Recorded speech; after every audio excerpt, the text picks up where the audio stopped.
Hey there, Void Dwellers. I don't really do like reaction videos, but I thought it would be kind of interesting to just kind of look at some headlines and see what they say. Now, this is unscripted. I'm very bad at unscripted. Hell, I'm bad at scripted. Okay, you can tell by the many editing moments in my videos. So you're gonna see a lot of me kind of stuttering and trying to find my words, and I apologize for that. All right.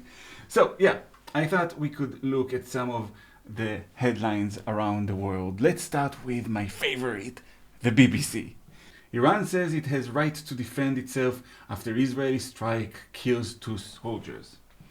Now, one thing I want to point out here, which is quite impressive, is that now that it's Iranians and not Palestinians, they identify them as soldiers. And everybody is now doing that. But whenever it's Palestinians, by the way, Hezbollah as well, they just say people or Palestinians. They don't tell you that they're militants because they want you to think that they're civilians. But weirdly enough, when it's Iranians, they're like, no, they're soldiers. I don't know why that is. But anyway, how is that a headline?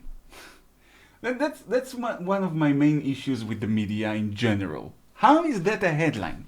What information are you getting from that? Iran says it has right to defend itself.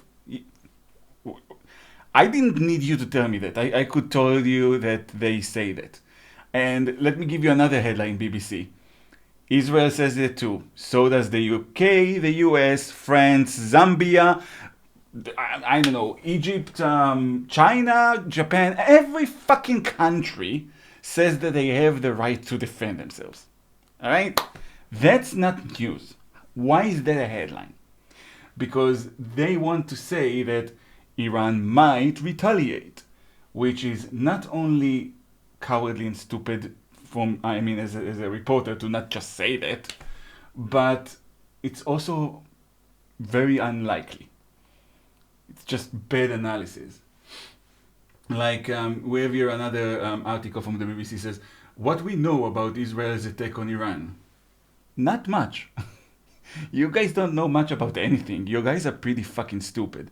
Last night I was watching, and they, for 3 or 4 hours, they just went to interpreters or whatever you want to call them, analysts, who knew nothing about the situation and just kept saying, we know nothing. It might be a bigger attack, it might be a small attack.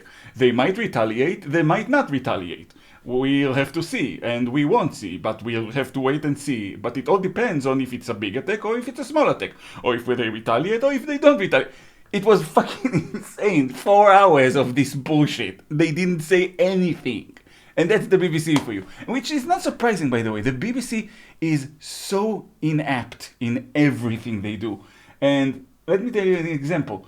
When the Iranians sent 200 ballistic missiles at Israel, launched 200 ballistic missiles at Israel, I was watching the BBC and the specialist there goes, this attack really puts a stress on Iron Dome. And I thought, wow, you are so fucking stupid. Iron Dome is a system designed for short-range light projectiles. All right? That's what it's designed for. It's not designed for ballistic missiles. For that, we have another system called Arrow. So, no, the attack from Iran did not stress Iron Dome. But that's what I always say. Like people ask me why I don't trust the BBC, because when they talk about things that I know about, I know that they're full of shit. So I just assume that they're full of shit when they talk about things that I don't know about. And you should too. Alright, let's move to Sky News. Okay. Again, 2 Iranian soldiers killed in Israeli attack. Starmer warns Tehran not to respond. I have to say, with Sky News, I'm a bit confused. I gotta tell you that Sky News, I find them sometimes extremely biased and anti-Semitic, but a lot of the time they are kind of balanced. So I they have like spikes of anti-Semitism. Sometimes they would be like, yes, the sides are trading blows. Jews are evil, and yeah, no, the sides are trading blows, and it's like weird. I think that in Sky News, I think what's going on is that they have some staff members who are extremely biased and anti-Semitic, like that idiot reporter that in the first deal that we had, the hostages deal with Hamas, they demanded 5 or 10 prisoners for every one hostage. And this idiot Sky News reporter actually asked the Israeli representative, is that because you feel that the life of an Israeli worth 10 times the life of a Palestinian? Like, it's the price that they demanded. How is that even our fault? That's amazing.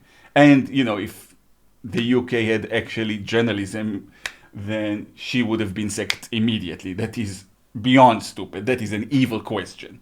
So, yeah, I don't know. Sky News is kind of weird. But, oh, by the way, Sky News Australia, they are so pro-Israel. I don't know why, but good on you. Anyway, 2 Iranian soldiers killed in Israeli attack. Starmer warns Tehran not to respond. Let me tell you something. Most likely they won't respond because within the Iranian media and the Arab world as well is joining in. They are trying to present it as if nothing was really hurt, nothing was harmed, everything is fine. They can't hide to soldiers having died, and they'll go, that's very bad. But basically, they're saying the attack is weak, and it failed miserably. That's kind of the story they give their people. And the reason they give that story is so they won't have to retaliate. And that's something that people Westerners find it hard to understand about the Middle East. That a lot of it is theater. Sometimes Israel will do a lot of things, and also Iran will do a lot of things. This war between the two countries was constantly referred to as shadow war, because the sides would do stuff, but they won't admit they did it, not publicly at least. And that's to not escalate the situation. That's to keep it like not a cold war, but a kind of warm war, but not a hot war.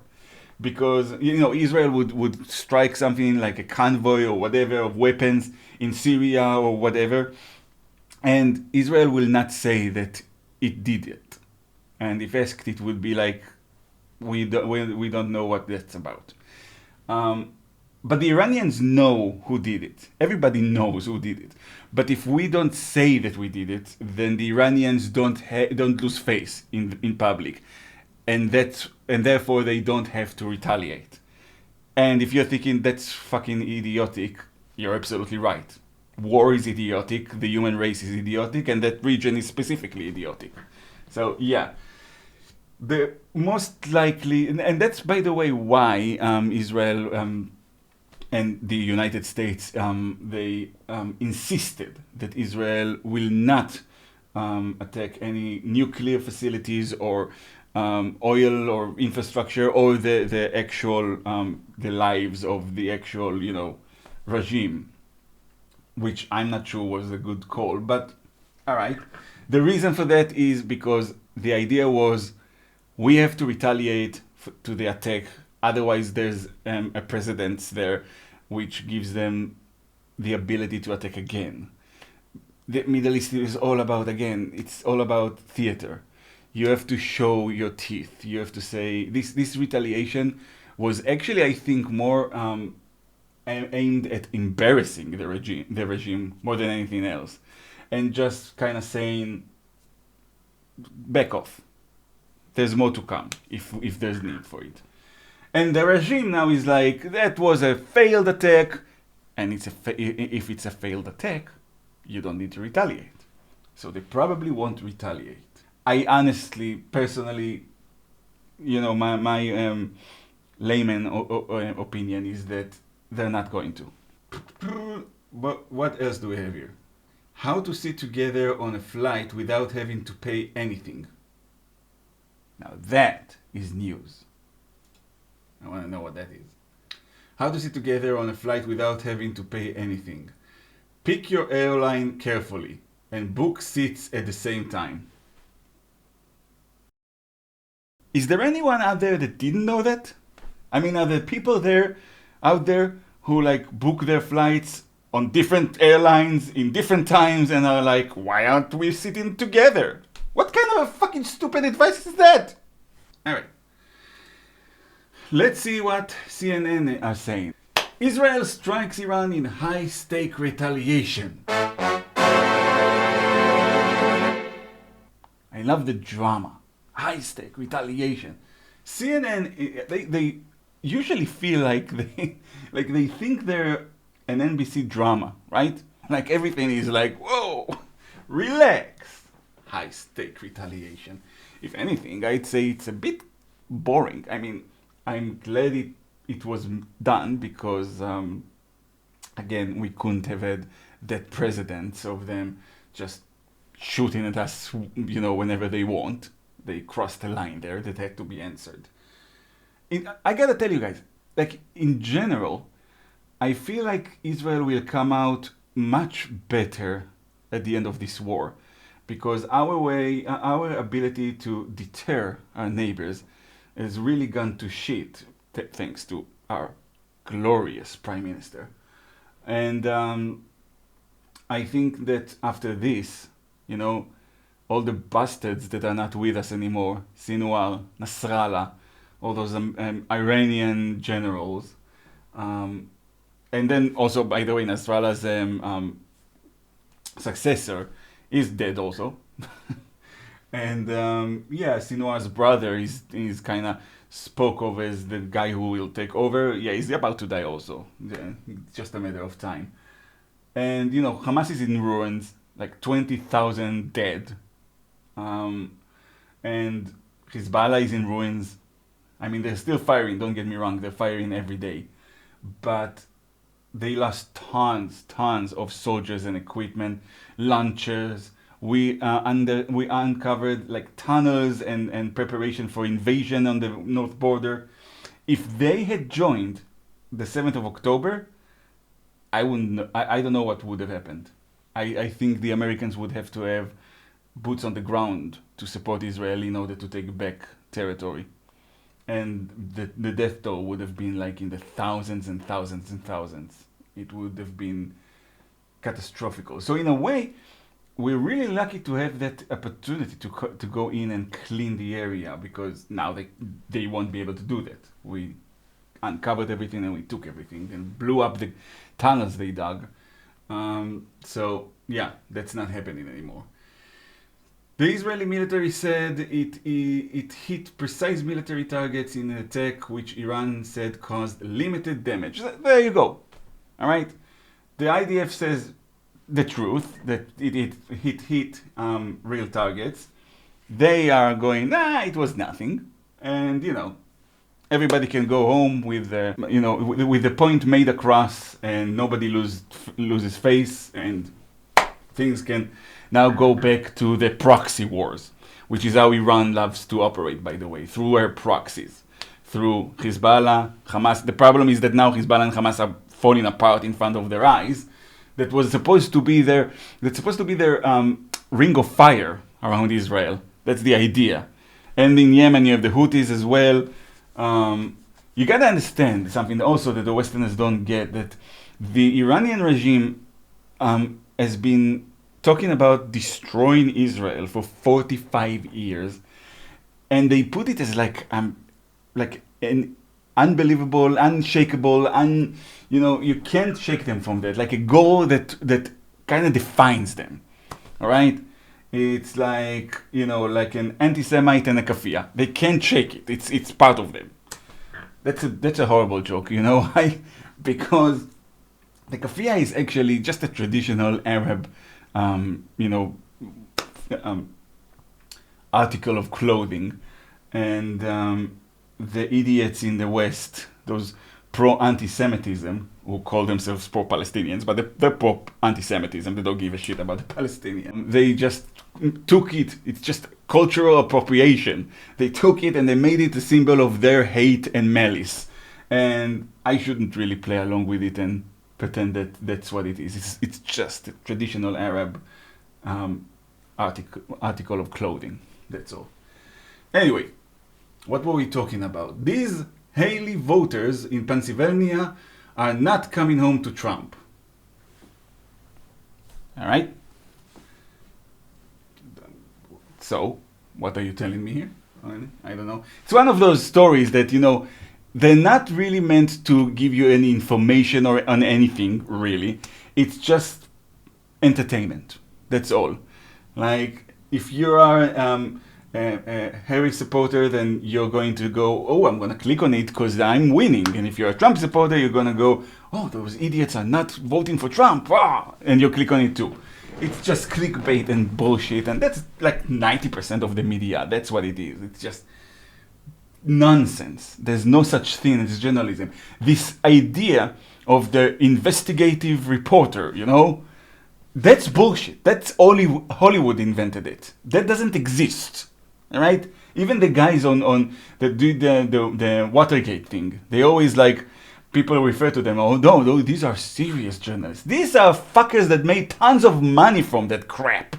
All right? They wrote book after book after book after that. They're millionaires now because of that. These are entertainers. There's no such thing as investigative reporter. Doesn't exist. Sorry. All right, let's go to the alternate universe, The Guardian. This is going to be good. Soldiers killed in Israeli attack on Iran as Middle East edges closer to regional war. I knew it would be good. I knew it would be like alternate universe. That's amazing. Wow. Okay. First of all, soldiers killed, not two soldiers. That's not dramatic enough. The Guardian is really going for the... Of course, the tam-tam-tam when the Guardian is involved is like the Jews attack again. Oh my God, this is such an idiotic fucking publication. And people who read it, come on.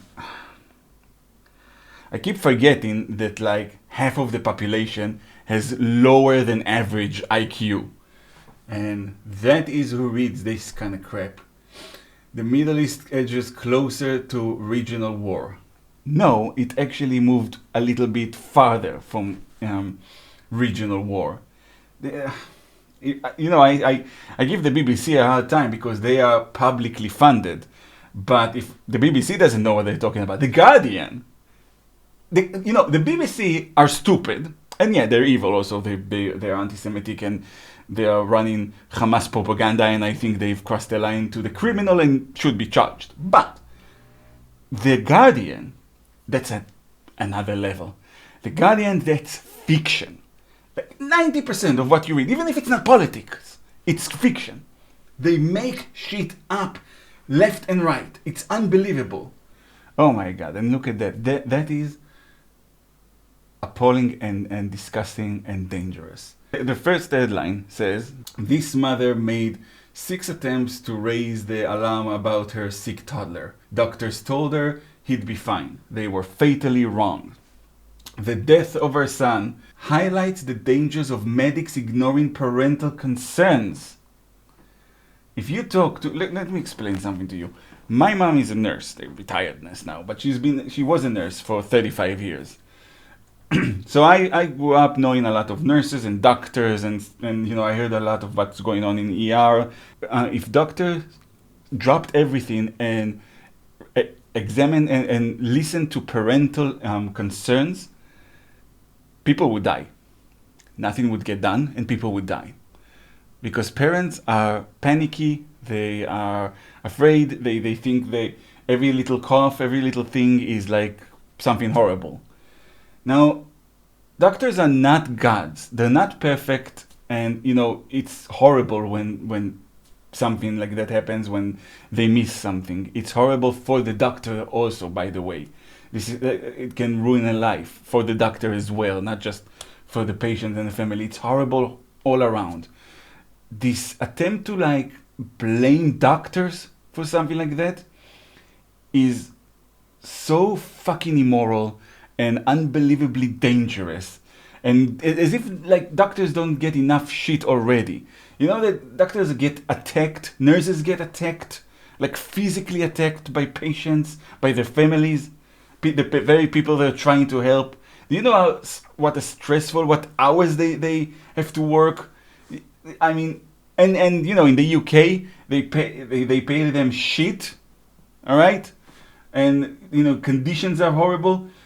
And now, of course, the Guardian, one of the least moral, the most heinous, vile publications in in the history of the UK, in the history of journalism, in my opinion, says, "Oh, doctors also killing our children by not listening to what the parent is saying."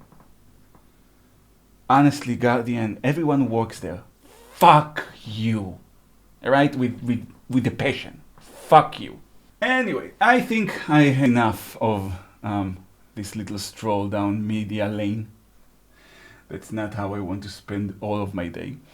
So I think I'm gonna drop off now. But yeah, that was, well, kind of depressing actually. I don't think I will do that again. So I will not see you next time. Bye.